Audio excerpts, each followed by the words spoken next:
મારી યુટ્યુબ ચેનલમાં આપ સૌનું સ્વાગત છે। જય ગુરુદેવ, જય બાબા સ્વામી। આજે આપણે બનાવશું જે આ લીંબુ રસ કાઢી અને જે એના છોતરા લીંબુના વધે એને આપણે આથી રાખ્યા હતા। આજ આપણે આનું અથાણું બનાવવાનું છે અને આપણે જોઈ શકો છો કે મેં આખી બરણી આયથા છે। તો આપણે આ જોઈને એમ અથાણું બનાવીએ છીએ ચાલુ ચાલુ ખાવા।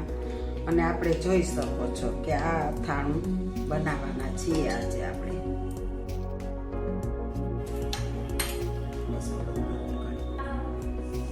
હાલો મિત્રો, જે આપણે લીંબુ આથેલા છોતરા કાઢ્યા હતા એના ઝીણા ઝીણા કટકા કરી લીધા છે।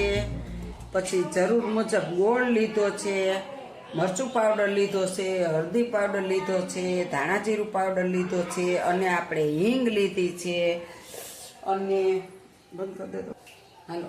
પછી જો આપણે રાઈ લીધી છે, હિંગ લીધી છે। પછી આપણે વઘારવા માટે થોડું તેલ વાપરશું। આપણે ગેસ ચાલુ કર્યો છે। હવે આપણે કડાઈ રાખીશું। એની અંદર આપણે 1 પાવડું તેલ મૂકવાનું છે।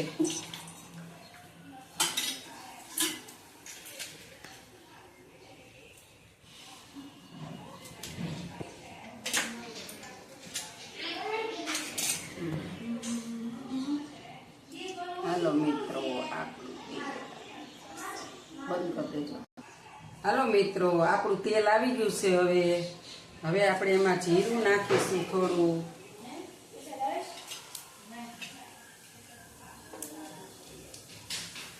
થોડીક રાઈ નાખીશું,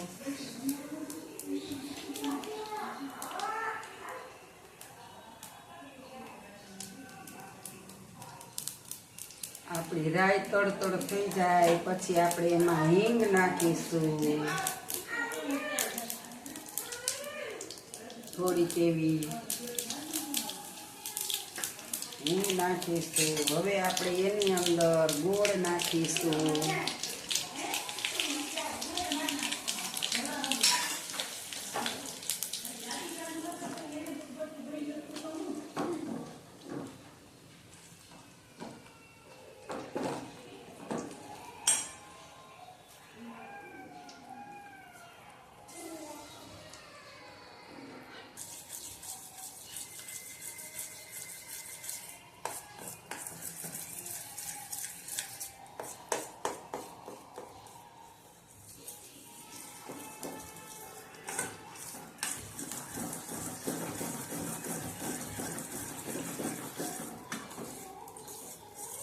હાલો મિત્રો, આપણે આને બહુ ફૂલું ન થવા દેવાનું અને આવો ઢીલો થઈ જાય ને ત્યાં સુધી જ ગરમ કરવાનો છે। કોક ફૂલું પડે એટલે માની લેવાનું કે આપણે આ થાણાનો ગોળ રેડી થઈ ગયો છે।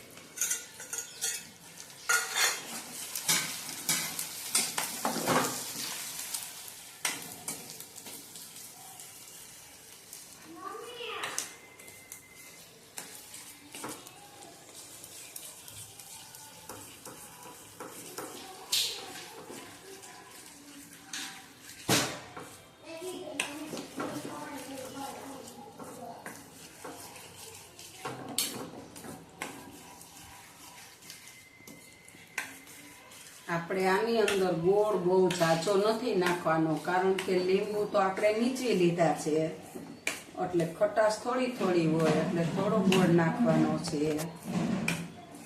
અને અથાણું આપણા શરીર માટે ખાવામાં બહુ જ સારું છે, કારણ કે લીંબુની છાલમાં ઘણા એવા તત્વો હોય છે કે આપણને રોગ પ્રતિકારક શક્તિ મળે છે આનાથી। એટલે આ આપણે ફેંકવાના નથી।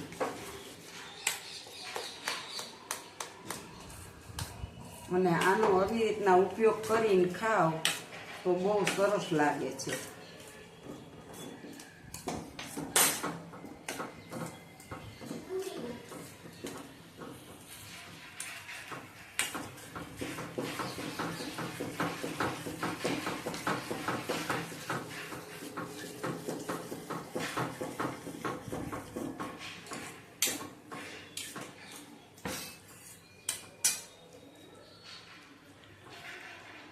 આપણે આને થોડીક વાર ગોળમાં ચડવા દેવાનું છે, એટલે ગોળની એકદમ સરસ ચાસણી થઈ જાય ને ત્યાં સુધી. હજી આપણે આની ચાસણી નથી બની. હાલો મિત્રો, હવે આપણે આની અંદર 1 ચમચી ખાંડ નાખવાની છે, બસ થોડીક એવી, બહુ ઝાઝી નહીં.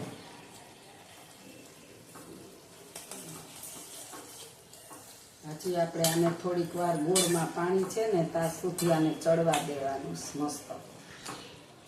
થોડીક આપણે ગોળની આની મિક્સ ચાસણી થઈ જાય ને એટલી વાર આપણે આને ચડવા દઈશું.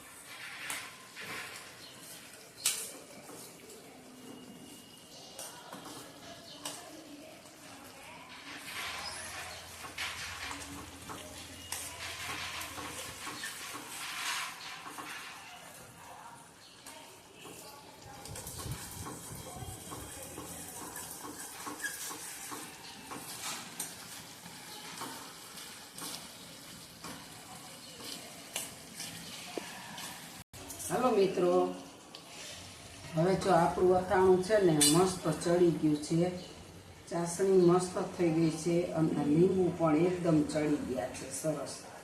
મેં જોયા ને એકદમ પોચા પોચા મસ્ત બની ગયા છે. હવે આપણે ગેસને ઓન કરી દેવાનો છે, બંધ કરી દેવાનો જ. સરસ મજાનું અથાણું આપણું ચડી ગયું છે, કારણ કે હવે આપણી ચાસણી મસ્ત બની ગઈ છે. અને હવે આપણે આને નીચે ઉતારી લેવાનું છે. આપણે અથાણાને નીચે ઉતારી અને એની અંદર આપણને જેટલું તીખું જોઈએ એટલું મરચું પાવડર નાખવાનો છે. જો અમે બહુ તીખું નથી ખાતા એટલે હું બહુ તીખું નહીં કરું. અને થોડોક એવો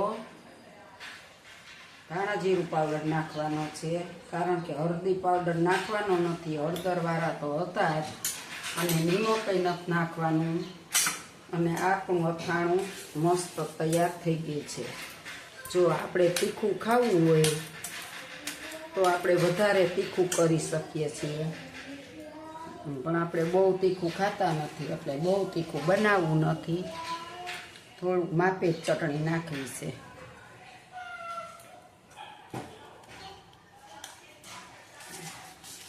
આ આપણું લીંબુના નીચોવેલા જે એના ખાડા હોય છોતરા, આ એનું અથાણું આપણે બનાવ્યું છે. તમે પણ એકવાર બનાવજો આ રીતે, બહુ જ સરસ થાય છે. ખાવામાં બહુ સરસ થાય છે, કારણ કે આ છાલની અંદર બહુ સરસ બધા વિટામિન હોય છે. આપણી રોગ પ્રતિકારક શક્તિ વધી જાય છે આનેથી. અને આ થેલા પણ લીંબુ ન હત્તા હોય ને તો આ ખાઈ શકાય, આપણને નુકસાન નથી કરતા. આપણને એમ થાય લીંબુ નડે, લીંબુ નહીં, આ નીચવેલા હળદર મીઠાવાળા ખાવ ને તોય શરીર માટે સારા છે આપણે. એટલે આ અથાણું આપણું રેડી થઈ ગયું છે. જો આપને મારું આ અથાણાની રેસીપી ગમી હોય તો લાઈક કરજો, શેર કરજો, સબસ્ક્રાઈબ કરજો અને આવજો. Bye bye. જય બાબા સ્વામી. આવજો.